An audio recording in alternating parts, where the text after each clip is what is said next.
Hello, hello. Hey, She Army. It is Wisdom Wednesday once again, and I am back from my trip. I just got back from Las Vegas on the Becoming an Unstoppable Woman book tour. So I was out there for like 5 days. And so I'm excited to be back home now. Definitely going to be sharing details with you all, but it was a awesome time, and I got to meet some of my co-authors, which was amazing for the first time. But yeah, definitely excited to be back. Excited to be back for Wisdom Wednesday, and tonight. Well, I know while I was gone, first of all, Facebook and Instagram were down, so there's that. But I, wanted to share with you all. Some things that I've been thinking about, particularly around mindset as it relates to building your business. And so that's what I wanted to go over this evening about what it takes to develop a business building mindset. So, mindset, honestly, is probably one of the most difficult things to build and train as an entrepreneur.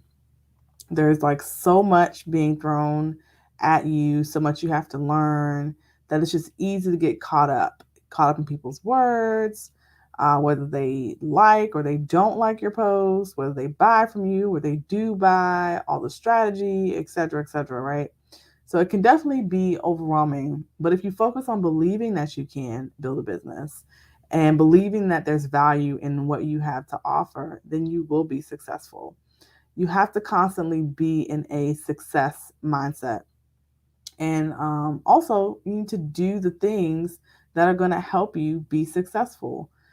So, getting in that business building mindset is really important. And then once you get there, to stay there. So it's one thing to open a business, but it's a whole other thing to run a business, to run and build a business and a brand for that matter. So anyone can really open a business, but to really build and run it and then build a profitable brand, that's a whole other thing. And I do make a distinction between those things because there are some folks who they don't want to make an impact. They don't really care about that. They want to have something that's transactional, which is fine. The definition of business is exchanging currency for products and services, right? So they could definitely do that. But to make an impact is to have a brand. And that's what I aim to do. And also aim to teach you guys how to do the same thing.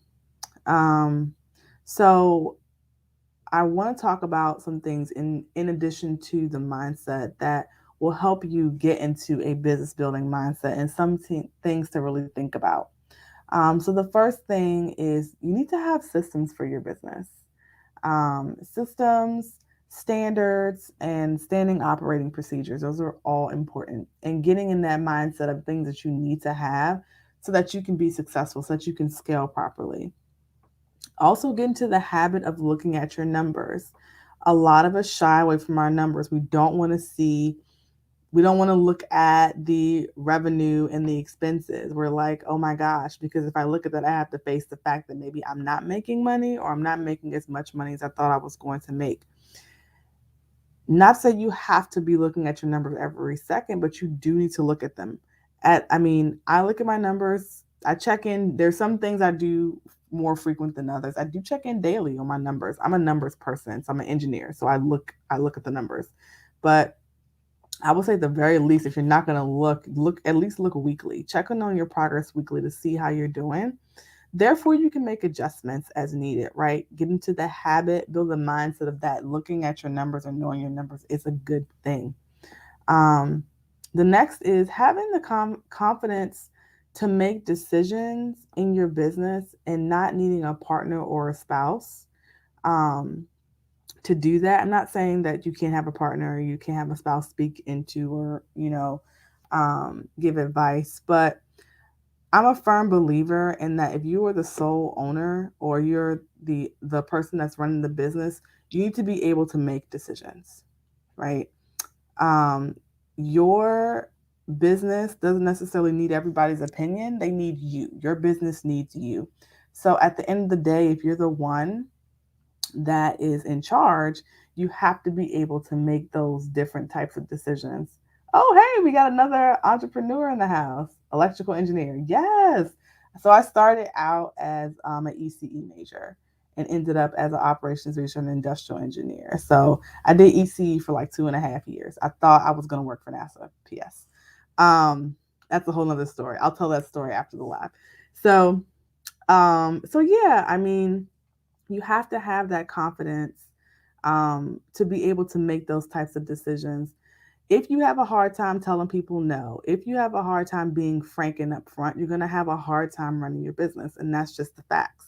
Like, you have to get comfortable with being able to make those decisions and know that you're also making the right decision, or, a good decision. Every decision is not going to lead to the outcome that you might expect, but you had the confidence to make the decision. So hopefully that makes sense. Um, Next, trust. So you have to trust not only yourself, but also you have to trust those that you bring into your circle to be able to help you. So, like your employees, your staff, your contractors. Definitely, there should be some type of a hiring process or a screening process, but you have to trust that those things are going to get done, and you have to learn to let go. So, as a solopreneur, a lot of times we wear all the hats, right? And we don't necessarily want to delegate tasks, but you have to trust that number one, you're going to be successful. Number two, those people that you hired are more than capable. And number three, that it's going to get done. It may not get done and be done in the exact way that you would do it yourself, but it gets done. And that's really the important thing. And which brings me to my next point of delegating. It is impossible for you to scale your business and you to continuously do all the tasks that you did from day one. Impossible. So I'm a big fan of operating in your own zone of genius, whatever that might be.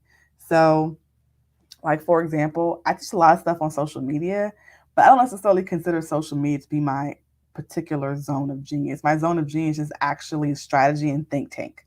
So, like, if you need a strategy, a full blown strategy from soup to nuts for your business, I'm your gal, right? From marketing to social media to everything, I can put all the pieces together for you and give you a multiple six-figure business. But social media in particular, I would not consider that to be my exact zone of genius. So, like, when the opportunity arises, then I'm like, yep, I'm going to hire someone to do my social media. It's going to be a position on my team. Why? I don't need to do all the things. I don't need to do all the things. And you have to, as a boss, be able to step into your zone of genius and be able to trust and delegate those tasks that don't necessarily need you, but need to be done to someone else. And it's not to say that the task is beneath you or anything like that, but in order for the business to grow, you have to be comfortable with letting some of those, daily tasks go, and for you to be able to do your best thinking and be the visionary that your business needs you to be. Let's see, building a team. So a lot of people are scared to build a team because, again, they're scared of losing quality, maybe in how things are done. They don't necessarily have a say in even every little detail. Here's what I've learned: things are going to happen, people are going to mess up, people are people. But as long as they believe in you and believe in the vision, and the work is getting done to a quality, like, 99.9% of the time, the work is getting done to the standards that you uphold, then it's okay.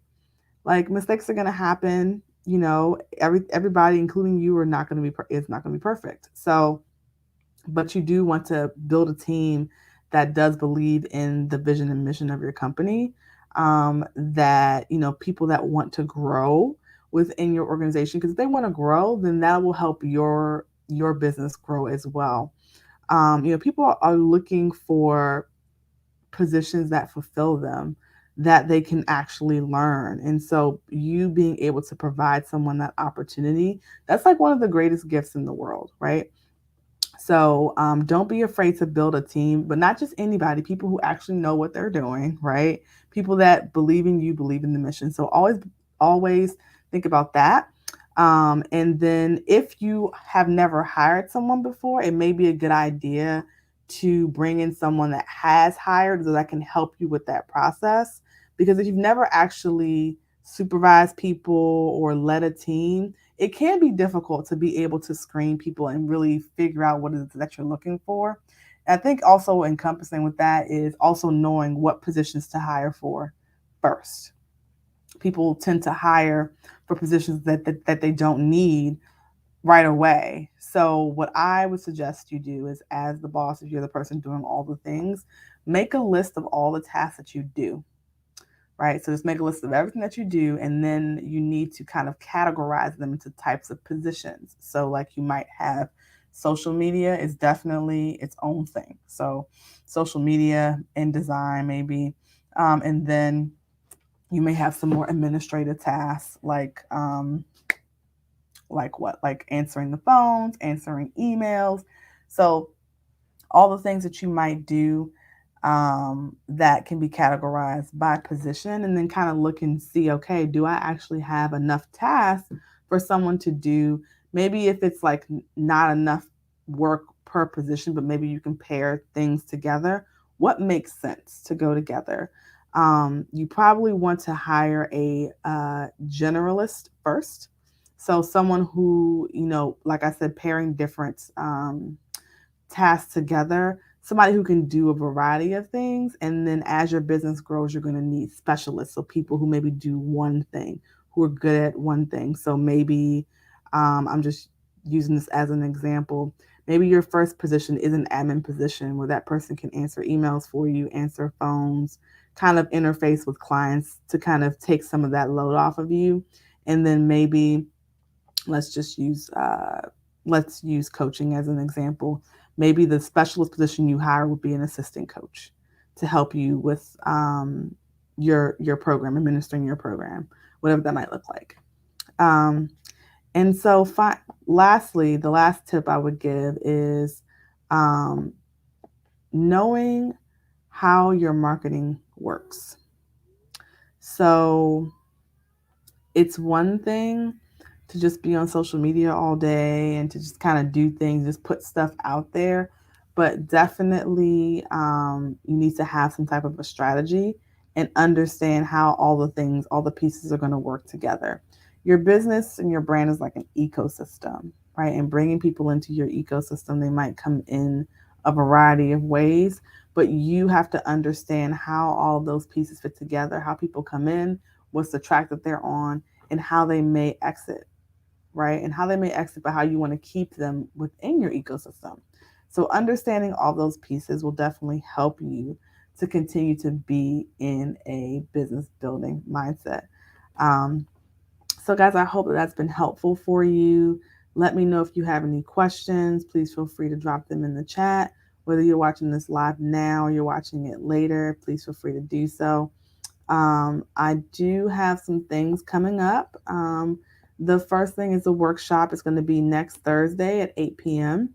It's called the Brand Strategy for Bosses Workshop. And in that workshop, we're going to go over strategies that you can use to get clients both on and off social media, no matter what type of business that you have. So I work with both product-based and service-based entrepreneurs. So definitely get on that workshop if you need help expanding the entry points for new clients, meaning you've just been getting clients on social media and that's it. Or you've just been doing referrals, you've just been doing word of mouth. You only have one strategy or one or two strategies working for you. You want multiple strategies to work for you. So that workshop, we're going to go over how you can do that. So look forward to seeing you guys there. I'm going to post it in the Simply She Army group. And the event's already up on the website. So you can go to isimplyshe.com/events. That's isimplyshe.com/events to sign up for the workshop. And I'll post it later in the Facebook group as well. I think that is all. So yeah, that's it, guys. Take care. I will talk to you all later. I'll also share some of my pictures in the group later. But remember, you too can conquer if you slay hard every day.